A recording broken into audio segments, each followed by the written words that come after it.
Welcome to Theme 6 of Participatory Fluency: Cohesion, Coherence, Medium, and Audience.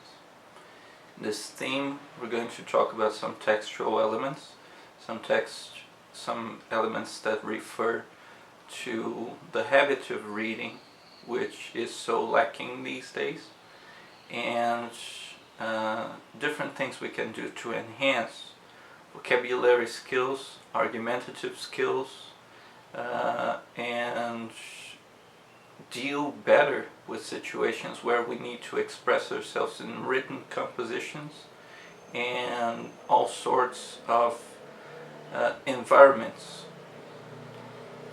The concept of audience is important to keep in mind, especially in the times of social media.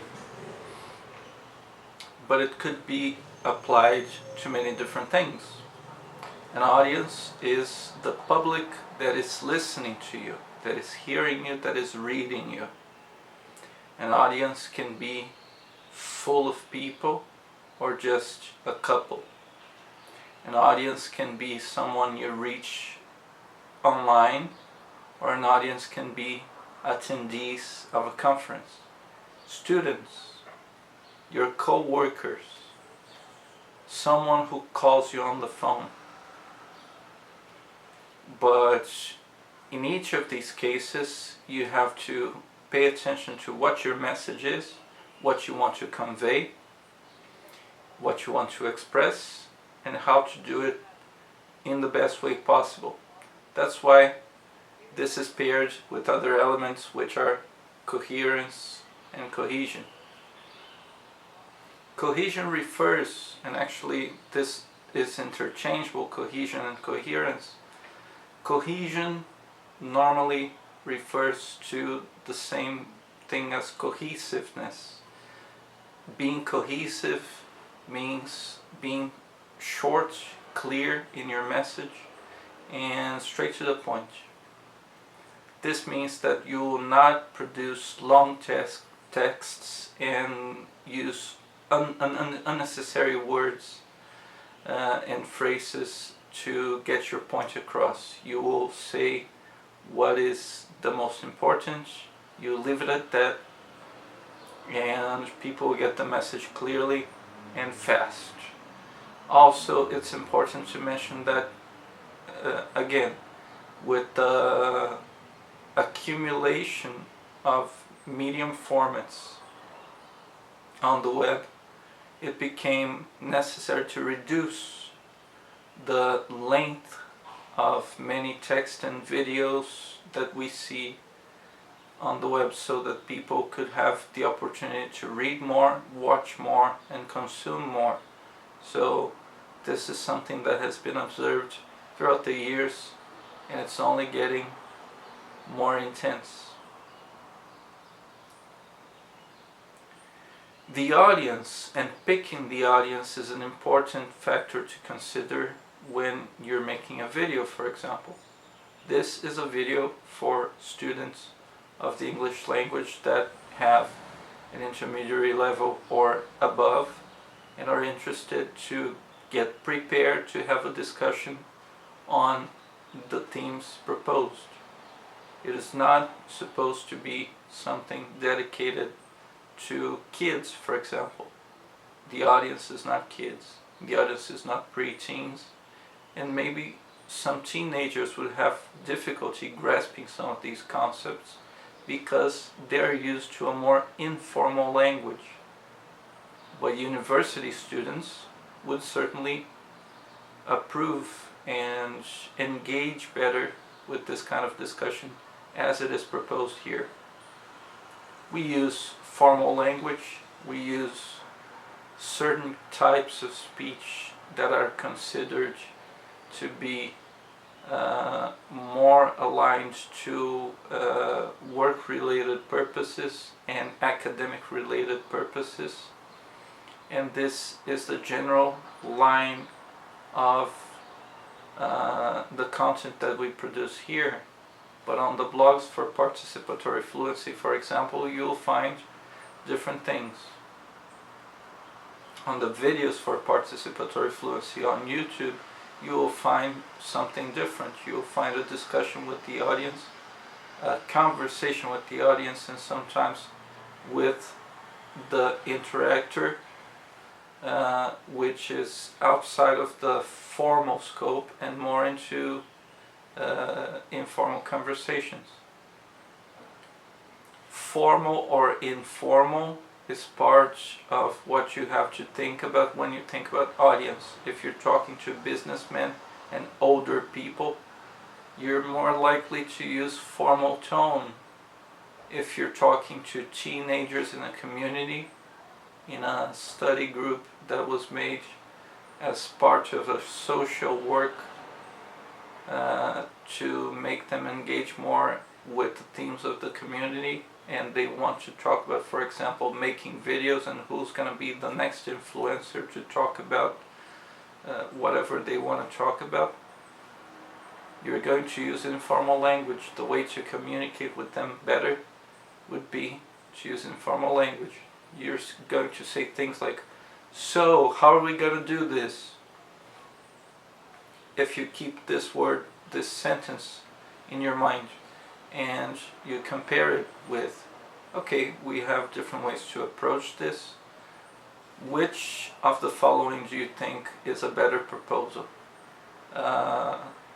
Starting from the bullet points that you present and going through the suggestions underlined for each person on Google Docs, and then creating an outline of the proposal with another document on a second draft, or creating a Google Docs with all of the ideas where everybody can contribute and add comments, and we will have the updated version of the document for everybody to consult and edit together. So this is something involving technology. This is something involving working with peers, but these are two things that people are going to have to do, to choose how to do, working together with one separate document at their disposal, and with the same document working more or less on the same scheme, but with synchronized editing of materials. So this is a proposal that you would give in a formal context, in a work context.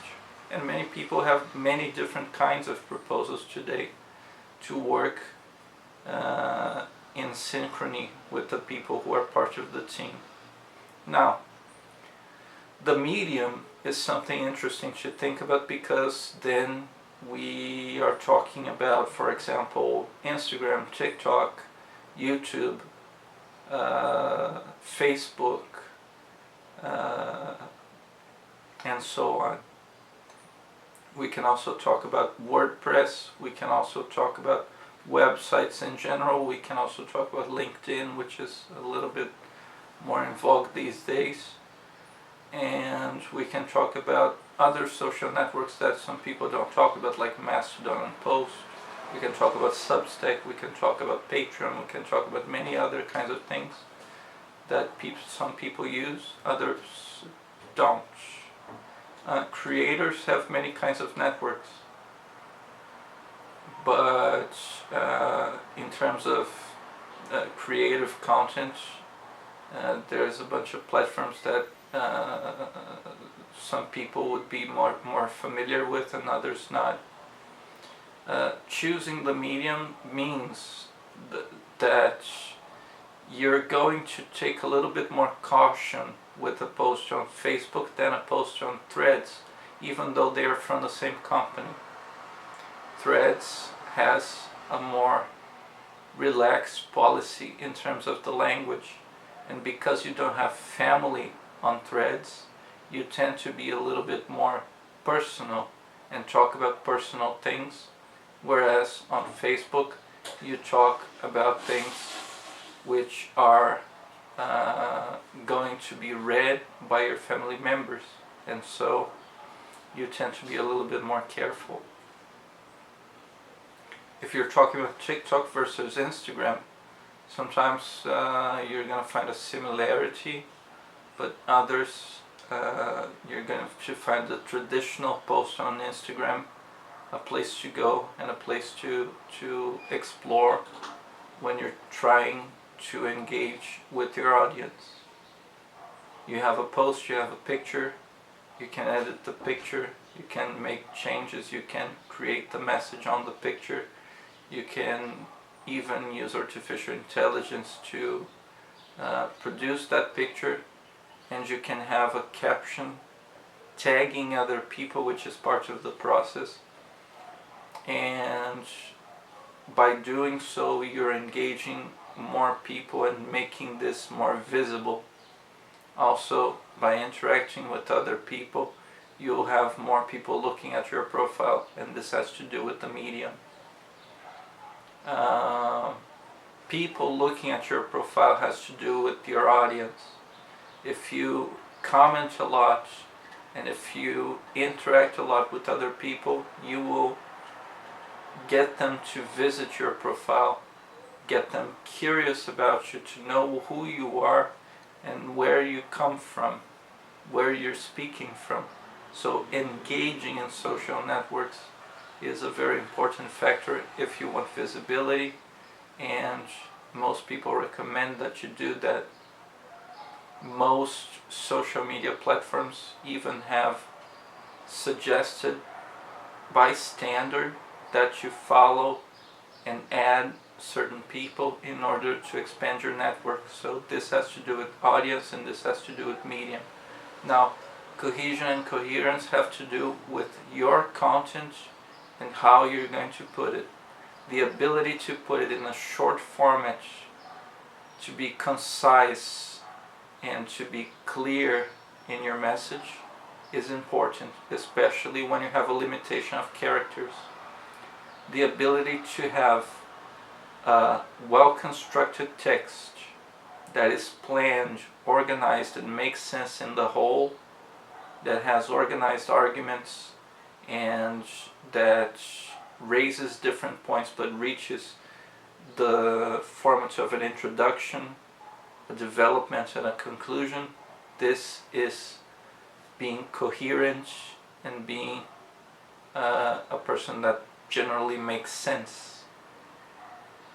Striving for that is important, and the other kinds of formats are more informal. For example, a rant on Threads or X, or short text platforms that we've been seeing over the last few years on social media. On the next section, we're going to talk about